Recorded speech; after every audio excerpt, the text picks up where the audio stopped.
अस्सलामुअलैकुम, welcome to our Urdu channel Urdu Dars Adab. बच्चों, आज की क्लास में हम पढ़ेंगे सबक नंबर 11 दो दोस्त। देखिए क्या है इसकी कहानी। एक दुबला पतला गरीब आदमी कई जगह फटा सलूका और मेली सी धोती पहने महल के फाटक पर खड़ा है। दरबान भिखारी समझकर उसे झिड़क देता है। वो आदमी कहता है, मुझे राजा से मिलना है, लेकिन दरबान नहीं मानता। राजा किसी काम से बाहर आते हैं और उस दुबले पतले आदमी को देख दौड़कर उसे लिपटा लेते हैं। वो राजा श्री कृष्ण और उस आदमी का नाम सुदामा है।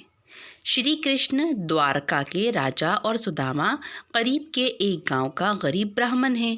ये दोनों बचपन के दोस्त थे। कौन? श्री कृष्ण और सुदामा। साथ खेले और साथ पढ़े। कृष्ण जी द्वारका के राजा बने और सुदामा गरीब ही रहा। पढ़ाने लिखाने या मजहबी रसूम अदा करने के अलावा वो कोई काम नहीं कर सकता था। आमदनी का कोई मुनासिब ज़रिया नहीं था। सुदामा की बीवी सुदामा से कृष्ण जी के पास जाने की बराबर ज़िद करती, लेकिन सुदामा टालते रहते। जब सुदामा की बीवी ने बहुत इसरार किया तो वो बोला, मैं खाली हाथ कैसे जाऊँ?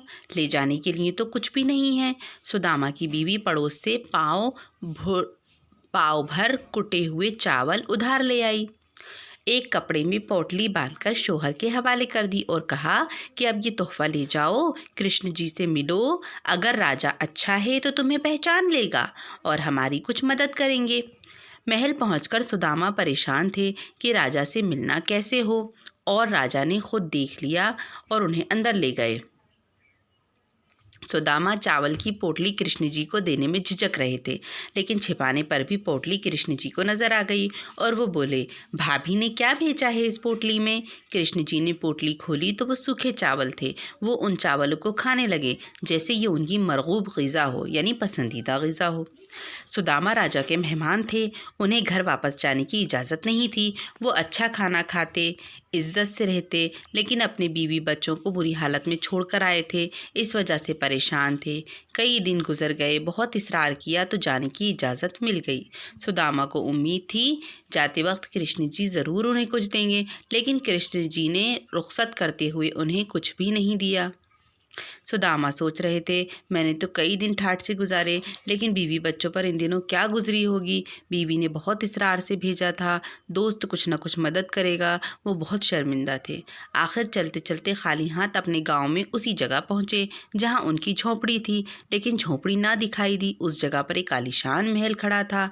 सोचने लगे किसी गलत जगह आ गए हैं। वापस जाने की सोच रहे थे, उसी वक्त तो उनका एक बच्चा उस शानदार मकान से बाहर आया। उसने बाप को देखा तो दौड़कर अंदर गया और माँ को बताया। बीवी और बच्चे सब बाहर निकल आए। सुदामा हैरान हुए। सुदामा ने बीवी से पूछा कि ये क्या मामला है, हमारी झोपड़ी कहाँ गई और शानदार मकान? क्वेश्चन मार्क लगा दिया, मतलब शानदार मकान कैसे? बीवी ने बताया कि ये मकान कृष्ण जी ने अपने आदमी भेजकर बनवाया है। बहुत सी दौलत, कपड़े और जेवर भेजे हैं। हमारी तो 7 पीढ़ियां खाएं तो ये दौलत ख़त्म ना होगी। तुम तो कहते थे वो राजा मुझ गरीब को क्या पहचान सकेंगे। कहो उसने दोस्ती को कैसे निभाया। महाराज श्री कृष्ण और गरीब सुदामा की दोस्ती। समझ में आया बच्चों दोस्ती का ये चैप्टर? इस चैप्टर से हमें सीख भी क्या मिलती है कि हमेशा दोस्त गरीब हो या अमीर हो, लेकिन दोस्ती सारी चीज़ों से बढ़कर होती है। अगर कोई गरीब भी है तो हमें उसकी मदद करनी चाहिए। ठीक है, अब देखिए इसकी जो भी ग्रामर दी हुई है ये मैं आपको नोट्स के ज़रिए सेंड कर दूंगी। आइए कवायद पर एक नज़र डालते हैं। ये कवायद जो दिया है जुमलों में इस्तेमाल कीजिए। जो वर्ड्स दिए हैं इनको जुमलों में इस्तेमाल करना है, यानी सेंटेंस बनाना है। फिर इसका बाद देखिए इसमें जो निशान दिए हुए हैं, ख़त्मा, सवालिया, वॉवेन, कौसिन, जैसे अपने ग्रामर में होता है ना, ख़त्मा किसे कहते हैं? जो फुल स्टॉप का निशान होता है। जब सेंटेंस कंप्लीट हो जाता है तब वहाँ पर ये अलामत लगाई जाती है, ये निशान लगाया जाता है। सवालिया निशान कहाँ? क्वेश्चन मार्क जहाँ पर आता है, जहाँ पर हम सवाल पूछते हैं जैसे तुम कहाँ गए थे, ये क्या है ना, इसको सवालिया निशान कहते हैं, सवालिया अलामत कहते हैं।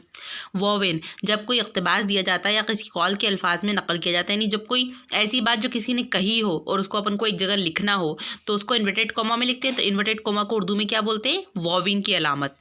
ठीक, और कौसिन की अलामत यानी ब्रैकेट, उसको हम कौसिन कहते हैं उर्दू में। ठीक, समझ में आया? अगर आपको एग्जाम में आती हैं तो ये अलामतों के नाम आपको याद होना चाहिए और इनकी तारीफ भी याद होना चाहिए। ठीक, आज की क्लास में इतना ही। मुझको इजाज़त दीजिए। अल्लाह हाफिज़।